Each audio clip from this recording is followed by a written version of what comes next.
മോഹൻലാൽ പ്രിയദർശൻ കൂട്ടുകെട്ടിലെ ഒരുവിധം എല്ലാ സിനിമകളും നമ്മൾ റിപ്പീറ്റ് ആയിട്ട് കാണാറുണ്ട്. ഭൂരിഭാഗം സിനിമകളും സൂപ്പർ ഹിറ്റ് തന്നെയാണ്.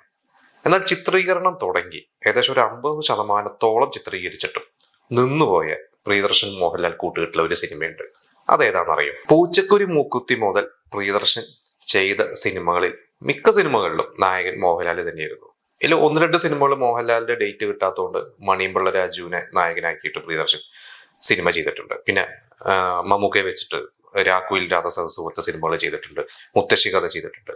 ഇതൊക്കെ കഴിഞ്ഞ ഏകദേശം പ്രിയദർശന്റെ കരിയറിലെ ഏറ്റവും വലിയൊരു ഹിറ്റായിരുന്നു. മലയാള സിനിമയിലെ തന്നെ ഏറ്റവും വലിയ ഒരു അക്കാലത്തെ ഒരു വിജയമായിരുന്നു ചിത്രം കഴിഞ്ഞ് വന്ദനം ശരിക്കും തിയേറ്ററിലൊന്നും അത്ര വലിയ വിജയമൊന്നും അല്ലായിരുന്നു. പക്ഷെ ഒരു ഭയങ്കര ഇനീഷ്യൽ പുള്ള് കിട്ടിയൊരു സിനിമയൊക്കെ ആയിരുന്നു. അപ്പൊ ഈ ഒരു കൂട്ടുകെട്ട്, അതായത് വന്ദനത്തിലെ നായിക ഗിരിജ, മോഹൻലാൽ, ഇവരെ വെച്ച് പ്രിയദർശൻ ഒരു സിനിമ അന്ന് പ്ലാൻ ചെയ്തിരുന്നു. അത് ആക്ച്വലി വന്ദനത്തിന് മുമ്പ് പ്ലാൻ ചെയ്തതാണോ എന്ന് എനിക്ക് തോന്നുന്നുണ്ട്. കാരണം ആര്യൻ എന്ന് പറയുന്ന ഒരു സിനിമ 88-ല്, വന്ദനം 89-ലെ ഓണത്തിനാണ് ഇറങ്ങിയത്. 88 ഓണത്തിന് ഇറങ്ങിയ സിനിമയായിരുന്നു ആര്യന്റെ റൈറ്റർ ടി ദാമോദരനായിരുന്നു. അപ്പൊ പ്രിയദർശൻ ദാമോദരൻ മാഷ് കൂട്ടുകെട്ടിൽ തന്നെ മോഹൻലാലിനെ വെച്ചൊരു സിനിമ പ്ലാൻ ചെയ്തു. ആ സിനിമയുടെ പേരായിരുന്നു ധനുഷ്കോടി. ഇതില് ജോലി തേടി സിംഗപ്പൂർ എത്തുന്ന മലയാളിയായ ഒരു ചെറുപ്പക്കാരൻ സിംഗപ്പൂരിൽ ജോലിയൊക്കെ അവിടെ അധികം ശരിയാവാതെ സിംഗപ്പൂരിൽ നിന്ന് വന്നിട്ട് തിരിച്ച് ശ്രീലങ്കയിലേക്ക് എത്തുകയാണ്. അങ്ങനെ ശ്രീലങ്കയിലെത്തി ശ്രീലങ്കയിൽ ആ സമയത്ത് ഒരുപാട് പ്രശ്നങ്ങൾ നടക്കുന്ന ഒരു സമയം.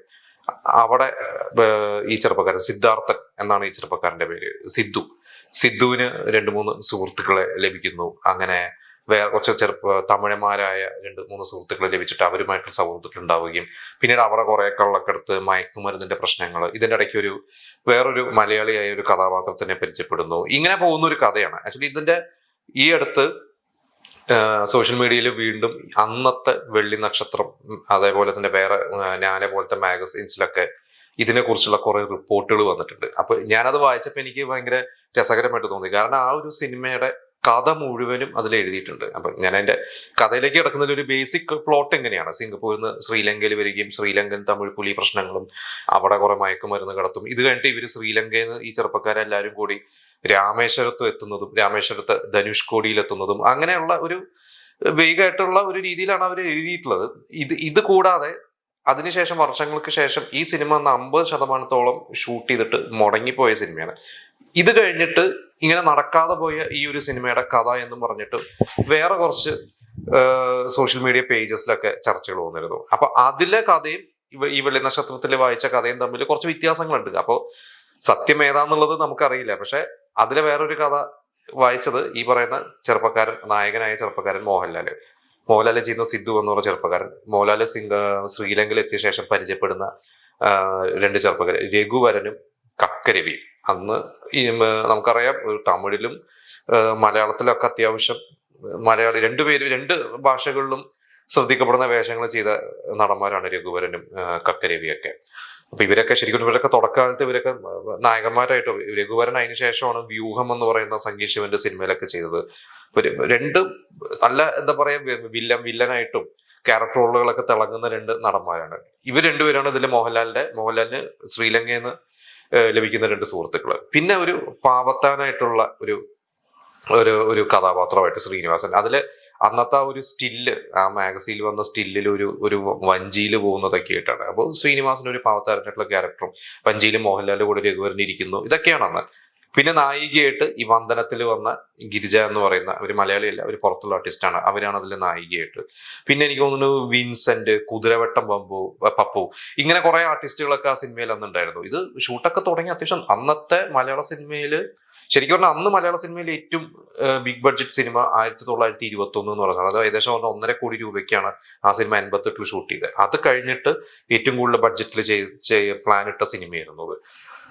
ഇതില് മറ്റൊരു കഥ കേട്ടത്, ഞാനതാ പറഞ്ഞ സോഷ്യൽ മീഡിയയിൽ പിന്നീട് ചർച്ചകൾ വന്നത്, ഇതില് ശ്രീനിവാസൻ ഒരു അണ്ടർ കവർ ഏജന്റ് ആണ്. അതായത് ശ്രീനിവാസൻ ഈ ഡ്രഗ് മാഫിയനെ കുറിച്ചൊക്കെ അന്വേഷിക്കാൻ വന്നിട്ടുള്ള ഒരു ഓഫീസറാണ്. അങ്ങനെ രഘുവരൻ എന്ന് പറയുന്ന ഡ്രഗ്സിന്റെ ഒരു ഡീലറെ അയാളുടെ ഫോളോ ചെയ്ത് സഞ്ചരിക്കുകയും പിന്നീട് ശ്രീനിവാസൻ കണ്ടുപിടിക്കുന്ന ഇതിന്റെ എല്ലാത്തിന്റെയും പിന്നിൽ മോഹൻലാലാണ് ഈ പറയുന്ന കഥാപാത്രം, സിദ്ധാർത്ഥൻ എന്ന് പറയുന്ന കഥാപാത്രമാണ്. ഇങ്ങനെയൊക്കെ പോകുന്ന ഒരു കഥയും കേട്ടിട്ടുണ്ട്. അപ്പൊ ശരിക്ക് ഈ രണ്ട് കഥകളും കൂടി കേട്ടപ്പോൾ ഭയങ്കര ഇൻട്രസ്റ്റിംഗ് ആയിട്ട് തോന്നി. ശരിക്കും ആ സിനിമ അന്ന് സംഭവിച്ചിരുന്നെങ്കിൽ നമുക്ക് ഇപ്പൊ ശ്രീനിവാസനൊന്നും നമ്മൾ അങ്ങനത്തെ റോളുകൾ കണ്ടിട്ടില്ല. പിന്നെ ദാമോദര മാഷൻ നമുക്കറിയാം നല്ല ഹെവി ആയിട്ടുള്ള സബ്ജക്ട്സ്, പൊളിറ്റിക്സും അതുപോലെ തന്നെ ഈ തൊഴിലാളി പ്രശ്നങ്ങൾ അല്ലെങ്കിൽ അങ്ങനത്തെ ഭയങ്കരമായിട്ടുള്ള സോഷ്യലി റെലവെന്റ് ആയിട്ടുള്ള സബ്ജക്ട്സ് ഒക്കെ അന്ന് എഴുതിയിരുന്ന ഒരാളായിരുന്നു. അന്ന് അധികം പേരൊന്നും അങ്ങനെ എഴുതുന്നില്ല. പിന്നീടാണ് രഞ്ജി പണിക്കരെ പോലുള്ളവരൊക്കെ വന്നത്. അപ്പൊ ഈ സിനിമ ശരിക്ക് അന്ന് എന്തുകൊണ്ട് അത് പ്രൊഡക്ഷന്റെ പ്രശ്നം കൊണ്ടാണ് തോന്നുന്നു. കാരണം ബഡ്ജറ്റ് വളരെയധികം കൂടി പോയതുകൊണ്ടായിരിക്കാം ആ സിനിമ അന്ന് പൂർത്തീകരിക്കാൻ പറ്റിയില്ല. പിന്നീട് പ്രിയദർശൻ മോഹൻലാലിനെ വെച്ച് നമുക്കറിയാം ഒരുപാട് സിനിമകൾ ചെയ്തു. കിലുക്കം, അഭിമന്യു, തേന്മാവലി കൊമ്പത്ത്, അങ്ങനെ ഒരുപാട് സിനിമകൾ, കുഞ്ഞാലി മരക്കാർ വരെ കുറെ സിനിമകൾ ചെയ്തിട്ടുണ്ട്. പിന്നെ അന്ന് ഈ മുടങ്ങിപ്പോയ ധനുഷ്കോടി പിന്നീട് വർഷങ്ങൾ കഴിഞ്ഞിട്ട് അമൽ നീരദ് അത് വീണ്ടും ഒന്ന് റീസ്റ്റാർട്ട് ചെയ്യാൻ ഒരു പ്ലാൻ ഉണ്ടെന്നൊക്കെ വായിച്ചിട്ടുണ്ട്. പക്ഷെ അതൊന്നും സംഭവിച്ചില്ല. ഏതായാലും പ്രിയദർശൻ മോഹൻലാൽ കൂട്ടുകെട്ടിലെ നിങ്ങൾക്ക് ഇഷ്ടപ്പെട്ട സിനിമകൾ ഒരുപാടെണ്ണം ഉണ്ടാവും. അല്ല അത് നമ്മളോട് ഷെയർ ചെയ്യുക.